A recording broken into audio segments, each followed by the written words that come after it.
ఇక వివరాల్లోకి వెళ్తే రాష్ట్ర రాజధాని అమరావతిపై విషం చిమ్మేందుకే మాజీ ముఖ్యమంత్రి జగన్ మావిగన్ స్లోగన్ ఎత్తుకున్నారని జిల్లా తెలుగుదేశం పార్టీ అధ్యక్షులు ఏలూరు ఎమ్మెల్యే బడేటి చంటి తీవ్ర స్థాయిలో ధ్వజమెత్తారు.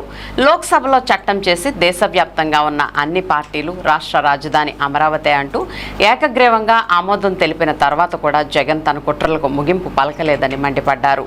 ఏలూరులోని తన క్యాంపు కార్యాలయంలో శుక్రవారం సాయంత్రం నిర్వహించిన మీడియా సమావేశంలో ఎమ్మెల్యే బడేటి చంటి మాట్లాడుతూ రాజధాని విషయంలో వైసీపీ అధినేత జగన్మోహన్ రెడ్డి అవలంబిస్తున్న తీరును ఎండగట్టారు.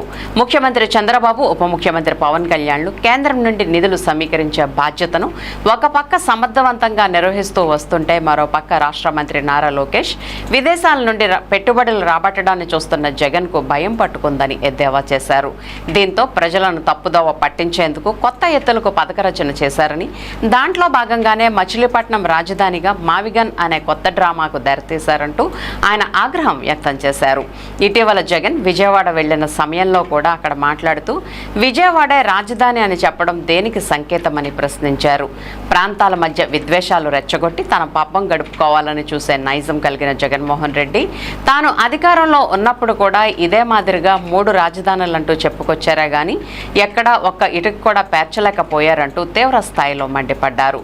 ఇటువంటి కుట్రల పట్ల ప్రజలు అప్రమత్తంగా ఉండాలని, గొడ్డల పార్టీ వ్యవహార శైలిని గ్రహించాలని సూచించారు.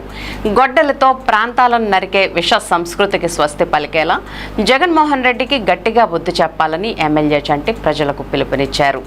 ఇదే సమయంలో ఏలూరులో గతంలో ఎన్నికల సమయంలో కొందరు కుట్రదారులు సోషల్ మీడియా వేదికగా దుష్ప్రచారాలు చేశారని పేర్కొన్న ఎమ్మెల్యే బడేటి చంటి ఇప్పుడు కూడా పార్టీకి విధేయులుగా ఉండే నాయకులపై బురద జల్లేలా వ్యవహరిస్తూ వస్తున్నారన్నారు.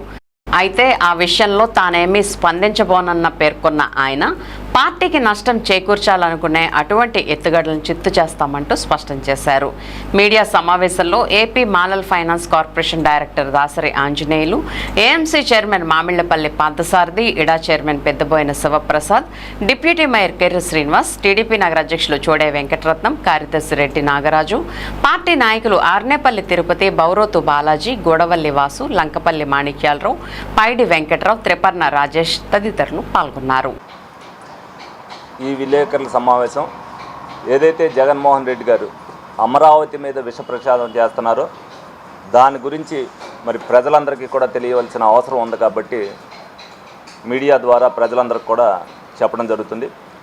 ఏదైతే లోక్సభలో చట్టం చేసి ఏకగ్రీవంగా అన్ని పార్టీలు కూడా దేశవ్యాప్తంగా అన్ని పార్టీలు కూడా ఆమోదం చేసిన తర్వాత కూడా ఇదివరకు ఏదైతే 3 రాజధానులు అని చెప్పి ఒక్క ఇటుకు కూడా పేర్చని జగన్మోహన్ రెడ్డి గారు మళ్ళీ మావిగన్ అని చెప్పి ఏదైతే మచిలీపట్నం, గుంటూరు, విజయవాడ అని 3 పేర్లు ఏవైతే ఆల్రెడీ ఊర్లు ఉన్నాయో ఆ పేర్లు చెప్తూ మరి మావిగన్ అని చెప్పి ప్రజల్ని తప్పుదోవ పట్టిస్తున్నారు. ప్రజలందరూ కూడా తెలుసుకోవాల్సిన అవసరం ఉంది, అప్రమత్తం అవ్వాల్సిన అవసరం ఉంది. కాబట్టి మళ్ళీ నిన్న కూడా ఏదైతే విజయవాడ ఒక పరామర్శకి వెళ్ళి మరి మొన్న మావిగన్ అన్నాడు, నిన్న విజయవాడ రాజధాని అని అన్నాడు. ఆయన ప్రెస్ మీట్లో ఒక్కొక్క రోజు ఒక్కొక్క చోటకి వెళ్ళినప్పుడు ఒక్కొక్క రకంగా మాట్లాడతాం. ఇదివరకు అలాగే వైజాగ్లో ఏదైతే ప్యాలెస్ కట్టుకుంటూ వైజాగ్ రాజధాని అని చెప్పి మాట్లాడారు. అలాగే ఒక్కసారి నేను ఎక్కడుంటే ముఖ్యమంత్రి ఎక్కడుంటే అదే రాజధాని అని చెప్పి మాట్లాడటం జరిగింది. ఈ రోజున 2024లో ప్రజా తీర్పు ఇచ్చిన తర్వాత కూడా రాజధాని అమరావతి అని చెప్పి ఏదైతే తెలుగుదేశం పార్టీ కూటమి వెళ్ళి ప్రజలందరికీ కూడా అమరావతి ఏకైక రాజధాని అని చెప్పిన తర్వాత ప్రజలందరూ కూడా ముక్త కంఠంతో మరి అందరూ కూడా కూటమికి అధికారాన్ని తెచ్చిపెట్టి 11 సీట్లకే పరిమితం చేసినా కూడా ఎవరైతే వైసీపీ సానుభూతులు ఉంటారో వాళ్ళతో కుట్రపూరితంగా ప్రజల్ని తప్పుదోవ పట్టించడానికి చేసే ప్రయత్నం అని చెప్పి ప్రజలందరూ కూడా గమనించాలి.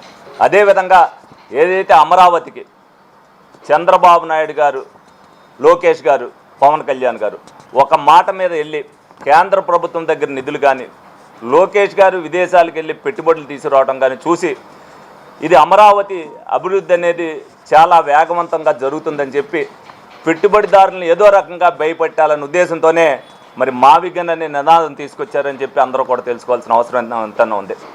రేపు రాబోయే రోజుల్లో ప్రజలు అప్రమత్తంగా లేకపోతే ఆంధ్రప్రదేశ్ కోసం చంద్రబాబు నాయుడు గారు, పవన్ కళ్యాణ్ గారు, లోకేష్ గారు పడుతున్న కష్టం వృధా అయిపోయే పరిస్థితి ఉంది. మీరందరూ కూడా గళాన్ని ప్రజలు కూడా ఇప్పాలి. తెలుగుదేశం పార్టీ నాయకులు అనేదే కాదు, అమరావతి రాజధాని అని చెప్పి మీరు ఏదైతే ఆ రోజున ఒప్పుకొని ఈరోజు మరి అమరావతి కాదన్నప్పుడు అమరావతి రైతులను పరామర్శించడానికి వైసీపీ నాయకులు ఎందుకు వెళ్ళారు అనేది కూడా సమాధానం చెప్పాలి. మాకు అమరావతి వద్దనుకున్నప్పుడు అమరావతిలో ఎందుకు అడుగు పెడతానికి వెళ్ళారు, అమరావతిని ఎందుకు పరామర్శించడానికి వెళ్ళారు అమరావతిలో రైతులను అనేది. ఎందుకనంటే రైతులను కూడా తప్పుదావ పెట్టి కన్ఫ్యూజన్ చేయాలనే ఉద్దేశంతోనే ఈ విధంగా చేస్తున్నారని ప్రతి ఒక్కరు కూడా గమనించాలి. అలాగే ఆంధ్రప్రదేశ్ ప్రజలన్నా సరే జగన్మోహన్ రెడ్డి గారికి ఏం పట్టదు. వాళ్ళు ఏమైపోతే మనకెందుకు, ఆంధ్రప్రదేశ్ అభివృద్ధి చెందడం అవసరం లేదు, ప్రజలు ఇక్కడున్న వాళ్ళు ఎవరో కూడా నిలదొక్కుకోవాల్సిన అవసరం లేదన్న ఉద్దేశంతోనే ఇదంతా కుట్రపూరితంగా చేస్తున్నారనేది ప్రతి ఒక్కరు కూడా గమనించాలి. ఎందుకంటే ప్రజలు కన్ఫ్యూజన్లో ఉండి ప్రజల ప్రాంతాల మధ్యన విద్వేషాలు రెచ్చగొట్టేటట్టుగా. ఎందుకంటే ఇదివరకు వైజాగ్ అన్నప్పుడు వైజాగ్ వాళ్ళందరూ కొంతమంది మా దగ్గర రాజధాని వస్తుందని చెప్పి అక్కడ పెట్టుబడులు పెట్టడం జరిగింది.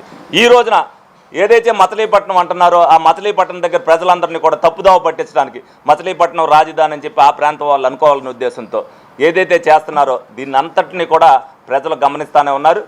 ఎవరైతే విచక్షణ రహితంతో ప్రజలందరూ కూడా ఆలోచిస్తే కేంద్ర ప్రభుత్వం అక్కడ ఉన్న ఏదైతే వాళ్ళకున్న అధికారాలతో వాళ్ళన్నీ కూడా కేంద్ర ప్రభుత్వ సర్వీసు బంగ్లాలన్నింటినీ కూడా 1235 కోట్ల రూపాయలు శాంక్షన్ చేసి కేంద్ర ప్రభుత్వానికి సంబంధించిన కార్యాలయాలన్నీ కూడా అక్కడ ఏర్పాటు చేయడానికి కూడా వాళ్ళు గ్రాంట్ చేస్తే ఇప్పుడు కూడా జగన్మోహన్ రెడ్డి గారు కళ్ళు తెరవకోకుండా ఏ విధంగా మాట్లాడుతున్నారనేది ప్రతి ఒక్కరు కూడా చూస్తున్నారు. గొడ్డల పార్టీ అన్నందుకు గొడ్డలతోనే ప్రాంతాల మధ్య నరుగుతూ ఏ విధంగా అయితే ప్రజల విద్వేషాలను రెచ్చగొడుతూ మతాల్ని కులాల మధ్యన ఏదో రకంగా, ఎందుకంటే మొన్న ఏదైతే సిఐ నాగరాజు విషయంలో కూడా చేసింది ప్రజలందరూ కూడా చూశారు. ప్రజల నుంచి తిరుగుబాటు వచ్చేసరికి మళ్ళీ ఆ కేసు గురించి మాట్లాడుకోకుండా ఏ విధంగా అయితే ఉన్నారని మనందరం కూడా చూసాం. దీన్ని ప్రజలు విచక్షణ రహితంతో ఆలోచించి అమరావతి ఏకైక రాజధాని అది చట్టం చేయడం జరిగిపోయింది. దీన్ని ఎవరో కదిపే పరిస్థితి లేదు. ప్రజలు కూడా దీన్ని తిప్పికొట్టే విధంగా ప్రతి ఒక్కరు కూడా కూటమి ప్రజల కోసం కష్టపడుతుంది, ప్రజల విశ్వసనీయత కోసం కష్టపడుతుంది అనేది ప్రజలు ఒక వాగ్దాటిగా తీసుకెళ్లాలని చెప్పి మీ అందరికి కూడా తెలియజేయడం జరుగుతుంది. ఏలూరులో కేసుల మీద అంటే లోగడ ఎలక్షన్ ముందు కూడా ఏదైతే కొన్ని సోషల్ ఎలిమెంట్స్ ఉన్నాయో వాళ్ళు దుష్ప్రచారం చేయాలని ప్రయత్నం చేసి వాళ్ళ ఆలోచన బెడిసికొట్టింది. ఇప్పుడు ఇంకొన్ని సోషల్ ఎలిమెంట్స్తో కలిపి పార్టీ నాయకుల మీద బురద చల్లాలనే ప్రయత్నం చేశారు. అది ముందుగానే మా నాయకులు పసిగట్టి దాని మీద ఏదైతే ఒక కేసు పెట్టి దాన్ని ఇన్వెస్టిగేషన్ చేయమని చెప్పడం జరిగింది. అది ఇన్వెస్టిగేషన్ దశలో ఉంది కాబట్టి మేము మాట్లాడటానికి కొన్ని డెఫినెట్గా లోతుగా విచారించే తర్వాత దీంట్లో కుట్రదారులు ఎవరైతే ఉన్నారో వాళ్ళని డెఫినెట్గా చట్టం తన పని తాను చేస్తే ఎవరైనా సరే ఇటువంటి విషయాల్లో ఎవరిని కూడా ఉపేక్షించేది లేదు. ఉక్కుపాతంతో వాళ్ళని అణిచివేయడం జరుగుద్ది. పార్టీకి కానీ పార్టీలోని వ్యక్తులకు కానీ నష్టపరిచే విధంగా ఎవరు మాట్లాడినా సరే దానికి ఒప్పుకోమని చెప్పి సందర్భంగా తెలియజేయడం జరుగుతుంది. ఎవరనేది ప్రాథమిక దశలోనే ఉంది కాబట్టి దాన్ని ఇప్పుడు ఎందుకనంటే వాళ్ళు ఎవిడెన్స్తో పాటు అన్నీ చెప్పేదాకా మేము మాట్లాడటం కాదు. కొన్ని అనుమానాలు నివృత్తి చేయవలసిన బాధ్యత పోలీసు వారి మీద ఉంది. ఉన్న అనుమానాలని మా క్యాడర్ అక్కడ అందజేయడం జరిగింది. ఆ అనుమానాలని ఏ విధంగా అయితే పోలీస్ ఎంక్వైరీలో తేలిన తర్వాత మీ అందరికి కూడా చెప్పడం